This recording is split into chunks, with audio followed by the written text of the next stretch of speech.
దేవునికి స్తోత్రం. ఇటువంటి మాటలు నువ్వు చెప్తే అవతలవాడు కూడా రక్షణ పొందడానికి అవకాశం ఉంటుంది. దేవునికి స్తోత్రం. నీ సొంత మాటలు ఎక్కడ కూడా ఉపయోగించకూడదు.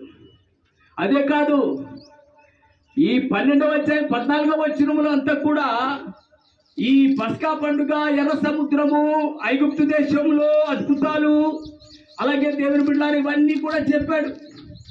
తర్వాత మేము ఎర్ర సముద్రం దాటుకొచ్చిన తర్వాత అబ్బాబా పాటలు పాడుకుంటా ఉన్నామండి. దేవునికి స్తోత్రం.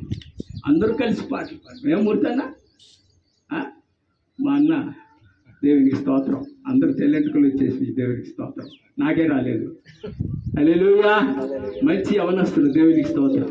హల్లెలూయా. దేవుని బిడ్డలారా గమనించండి. ఇప్పుడు ఆ పాటలు పాడుతున్నామా? యెహోవాలో గానము